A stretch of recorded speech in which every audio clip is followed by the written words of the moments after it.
Hello friends, आपका स्वागत है मेरे चैनल पर। इस वीडियो में मैं आपको जो हमारा सब्जेक्ट है मैथमेटिक्स और जो कि एकेटीयू के सेकंड ईयर में सब्जेक्ट है और ये जो सब्जेक्ट है ऑल ब्रांचेस के लिए, तो इसके इंपॉर्टेंट टॉपिक्स मैं आपको बताने वाला हूँ। ये वीडियो आपको फुल वॉच करनी है, आपको सारे इंपॉर्टेंट टॉपिक्स पता चल जाएंगे। चलिए अब वीडियो को शुरू करते हैं। जो हमारा पहली यूनिट है, यूनिट वन है। यूनिट वन जो है डिफरेंशियल और इंटीग्रल पर बेस्ड है। तो पहला जो इसके अंदर है ना, homogeneous linear partial differential equation. इसके ये जो है ये वाला जो टॉपिक है, इसमें से ना एक तो 10 नंबर का क्वेश्चन आएगा ही, आ सकता है। 100% चांसेस रहते हैं कि homogeneous linear partial differential equation से 10 नंबर का क्वेश्चन आ जाएगा। अगर इससे नहीं आता है तो बहुत बार होता है कि इन तीनों में से ही आ जाता है, तीनों में से अलग अलग पार्ट में। फिर ये देखिए, non homogeneous linear partial differential equation जो सेकंड है, और थर्ड है हमारा equation reducible to linear partial differential equation. तो इन दोनों में से किसी एक टॉपिक से 10 नंबर का क्वेश्चन आपको 100% देखने को मिलेगा, वरना आपको इसमें से homogeneous linear partial differential equation में से मिलेगा, वरना इन दोनों में से कोई से में से एक में से आपको देखने को मिलेगा। ये भी हो सकता है कि ये भी आ जाए homogeneous linear partial differential equation और इन दोनों में से भी कोई एक आ जाए, तो कुछ भी आ सकता है। आपको ये तीनों टॉपिक तो समय पहले कर लेनी है, तीनों टॉपिक तो बिल्कुल भी नहीं छोड़ने। ये समय पहले आपको यूनिट वन में कर लेने हैं, इसके बाद ही और टॉपिक आपको करने, पहले ये तीनों कर लेने हैं, इसके बाद ही और टॉपिक ट्राई करने हैं। फिर इसके बाद हमारे आ जाते हैं लैग्रांजेस मेथड। लैग्रांजेस मेथड भी हर बार ज्यादातर आ जाता है, ये भी 10 नंबर में आपको देखने को मिलेगा। 10 नंबर में नहीं आता तो 2 नंबर में इसके ऊपर क्वेश्चन आ जाता है बहुत बार।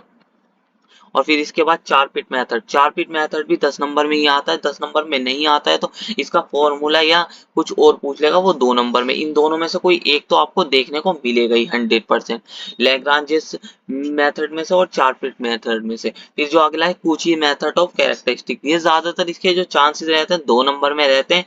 10 नंबर में तो कम ही चांसेस रहते हैं, कभी कभार आ जाता है 10 नंबर में पूछ लिया जाता है, वैसे 2 नंबर में ही चांसेस ज्यादा रहते हैं।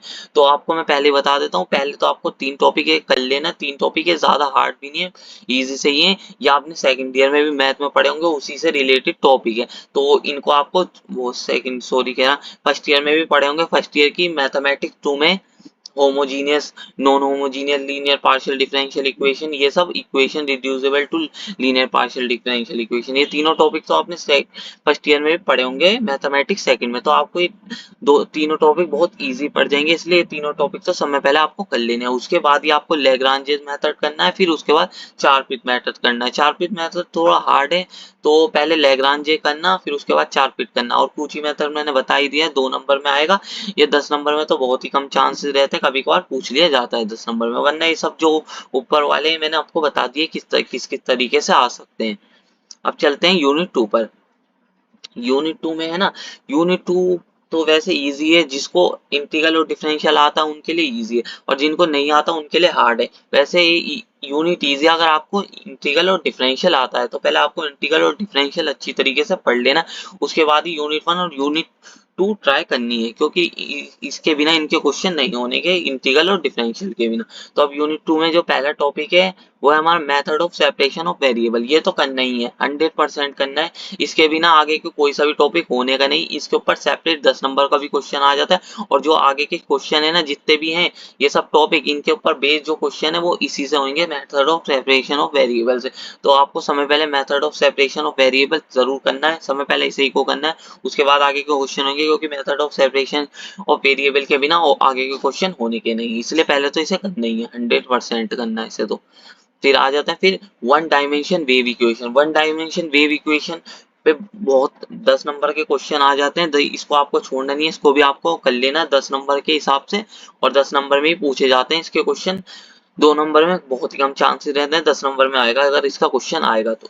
और फिर टू डायमेंशन वेव इक्वेशन, इसके 10 नंबर में चांसेस तो ना के बराबर ही रहते हैं, बहुत ही कम रहते हैं। बस इसका आपको 2 नंबर के हिसाब से फॉर्मूला पढ़ लेना है, इसका 2 नंबर के हिसाब से पढ़ना है, इसको आपको डीप में नहीं जाना, इसका फॉर्मूला पढ़ लेना और थोड़ा बहुत देख लेना, इसको ज्यादा डीप में जाने की जरूरत नहीं है टू डायमेंशन वेव इक्वेशन को।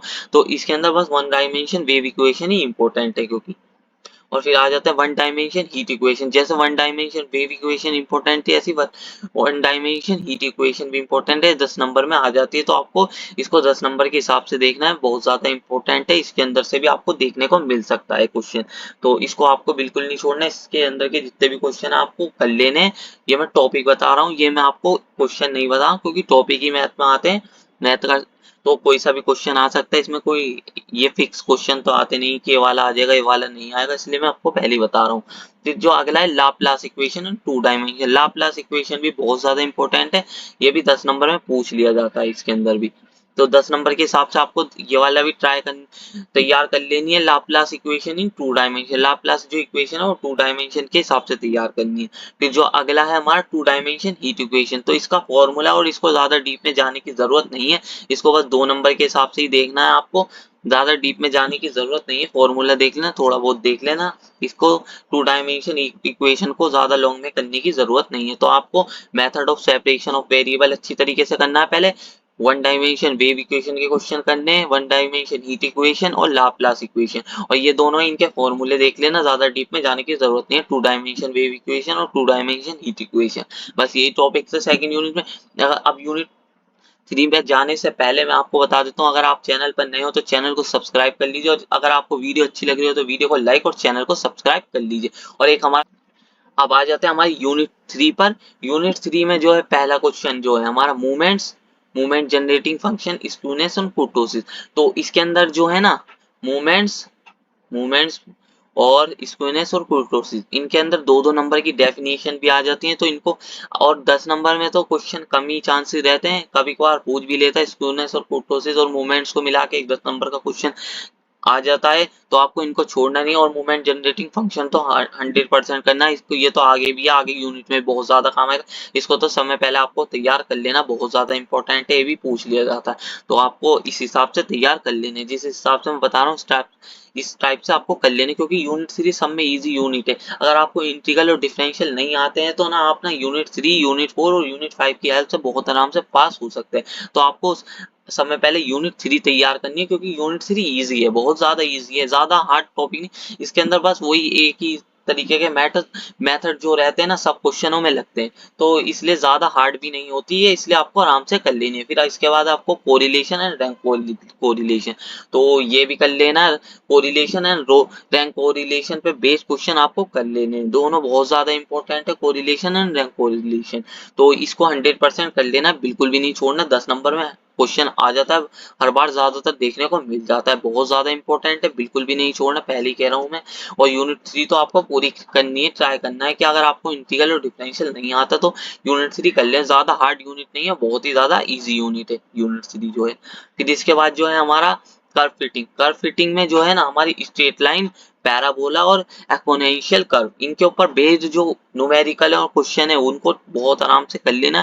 कर्व फिटिंग के ऊपर एक क्वेश्चन आता है किसी न किसी पार्ट में, देखने को आपको मिलेगा ये वाला क्वेश्चन, स्ट्रेट लाइन पे मिले या पैराबोला पे मिले या एक्सपोनेंशियल कर्व पे मिले, या इन इन तीनों में से ना दो क्वेश्चन भी आपको देखने को मिल सकता है कर्व फिटिंग पे। तो इसको बिल्कुल भी नहीं छोड़ना, 10 नंबर के हिसाब से बहुत ज्यादा इंपॉर्टेंट क्वेश्चन, और मैं दो दो नंबर के हिसाब से भी आपको बताते चल रहा हूँ कि कौन कौन से दो दो नंबर में आपको देखने को मिल सकते हैं। तो अब चलते हैं हम फोर्थ है हमारा रिग्रेशन भी बहुत ज्यादा इंपॉर्टेंट टॉपिक है, ये भी 10 नंबर में आपको देखने को मिल सकता है। तो मैंने यहाँ पर कम ही टॉपिक सिलेक्ट करे हैं, पर आपको ना यूनिट 3 ना पूरी करने की ट्राई करनी है। वैसे यूनिट 3 ज्यादा हार्ड भी नहीं है, पर इन जो मैंने टॉपिक लिखे हैं इनको तो बिल्कुल भी नहीं छोड़ना है आपको, ये तो हर बार आते ही हैं ये वाले टॉपिक, और इनको यूनिट 3 बहुत ही ज्यादा इजी है, पहले ही कह रहा हूँ मैं, अगर आपको पास होना है तो यूनिट 3 यूनिट 4 और यूनिट 5 कर सकते हैं आप, ज्यादा हार्ड यूनिट नहीं है, फॉर्मूला बेस्ड यूनिट है। और बस फॉर्मूले की थोड़ी दिक्कत है, आपको फॉर्मूले पहले से ही पढ़ के रखने हैं, क्योंकि एग्जाम में जाके फॉर्मूलों की बहुत ही ज्यादा दिक्कत आती है, इसलिए आपको पहले ही फॉर्मूले पढ़ लेने। फिर अब चलते हैं यूनिट 4 पर। यूनिट 4 में जो है हमारा पहला है जो है ना addition and multiplication law, probability और बेस थ्योरम, और दूसरा है हमारा बेस थ्योरम। तो बेस थ्योरम के ज्यादा चांस रहते हैं कि 10 नंबर में आपको देखने को मिलेगा एक किसी ना किसी पार्ट में क्वेश्चन, और additional and multiplication low probability के कम चांसेस रहते हैं, पर इन दोनों टॉपिकों में से मिला के एक जो क्वेश्चन है आपको जरूर देखने को मिल जाएगा। तो दोनों टॉपिक आपको कर लेने, बेस थ्योरम के ज्यादा चांसेस रहते हैं, पर बहुत बार पूछ भी लिया जाता है addition and multiplication law of probability पर क्वेश्चन। तो आपको इनको अच्छी तरीके से कर लेना, दोनों में से एक क्वेश्चन तो आएगा ही, दोनों दोनों टॉपिकों में से एक क्वेश्चन जरूर आएगा 10 नंबर में। फिर जो अगला है बाइनोमियल डिस्ट्रीब्यूशन, पॉइजन डिस्ट्रीब्यूशन और नॉर्मल डिस्ट्रीब्यूशन। तो इन जो तीनों टॉपिक है, ये जो तीनों टॉपिक है, इनमें से 10 नंबर का एक क्वेश्चन तो आएगा ही, 100% आएगा, कुछ आवे ना आवे, पर ये इनमें से तो एक टॉपिक तो एक क्वेश्चन आएगा इन तीनों टॉपिक में से। और इन तीनों टॉपिक में से आपको दो क्वेश्चन भी मिल सकते हैं, एक पार्ट में आपको जैसे बायनोमियल में पूछ लिया और दूसरे में नॉर्मल पूछ लिया, पॉइजन या नॉर्मल पूछ लिया। तो इनको तीनों टॉपिक को समय पहले करना है, ज्यादा हार्ड नहीं है, इजी है, फॉर्मूला बेस्ड है, थोड़ा बहुत समझना है, ज्यादा हार्ड नहीं है। और बेस थ्योरम आपको कर लेनी है, और ये कर लेना एडिशन और मल्टीप्लिकेशन लो प्रोबेबिलिटी, और इन तीनों को कर लेना, बहुत ज्यादा इजी है और इतने हार्ड नहीं है टॉपिक। ये यूनिट 3 यूनिट 4 आपको बहुत आराम से पास करवा सकते हैं, बायनोमियल डिस्ट्रीब्यूशन, पॉइसन डिस्ट्रीब्यूशन और नॉर्मल डिस्ट्रीब्यूशन 100% आपको करके जाना है, तो आप बहुत आराम से पास हो जाएंगे। और इनको एक भी क्वेश्चन आपको छोड़ना नहीं है, सब टॉपिक आपको अच्छी तरीके से कर लेना है। फिर जो अगला है ना, वो है हमारा मूवमेंट जनरेटिंग फंक्शन। मैंने पहले बताया था यूनिट 3 में भी था, फिर यूनिट 4 में भी, तो ये आपको देखने को मिल ही जाएगा। तो इसके ऊपर भी 10 नंबर के बेस्ड क्वेश्चन आ जाते हैं, तो इसको आपको बिल्कुल भी छोड़ना नहीं है। ये यूनिट 3 में भी था, यूनिट 4 में भी, तो इसलिए आपको बहुत ज्यादा इंपॉर्टेंट है, ये भी आपको बिल्कुल भी छोड़ना नहीं है। इससे आपका यूनिट 3 का भी कवर हो जाएगा और यूनिट 4 का भी कवर हो जाएगा, मूवमेंट जनरेटिंग फंक्शन। तो ये सब टॉपिक थे, ये सब टॉपिक आपको अच्छी तरीके से कर लेने। इसके बाद आ जाते हैं अब हमारी यूनिट 5 पे। यूनिट 5 भी बहुत ज्यादा हार्ड नहीं है, इजी है, पास फॉर्मूला बेस्ड है, ज्यादा हार्ड तो है नहीं।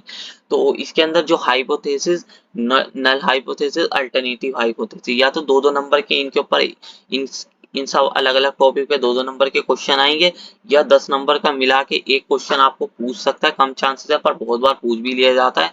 तो आपको 10 नंबर के हिसाब से भी देख लेना इसे, और 2 नंबर के हिसाब से डेफिनेशन हो जाएंगे। अगर आप ये सब पढ़ लेते हैं तो 2 नंबर के भी क्वेश्चन तैयार हो जाएंगे और 10 नंबर का भी तैयार हो जाएगा, तो इसको भी पढ़ लेना आपको। फिर जो अगला है इसके अंदर test, test, F test, T test, F test, chi square test, और इनमें सब में ज्यादा जो इम्पोर्टेंट है काई स्क्वायर टेस्ट, और टी टेस्ट भी और एफ टेस्ट भी बहुत ज्यादा इम्पोर्टेंट है। और ये तीनों टॉपिक आपको कर लेने हैं। ये टेस्ट इनमें से कोई ना कोई आएगा जरूर, दो आएंगे, मुझे जहां तक लगता है 2 भी आ जाते हैं बहुत बार। इनके अंदर भी टी टेस्ट और काई स्क्वायर टेस्ट तो ज्यादातर हर बार आता ही है।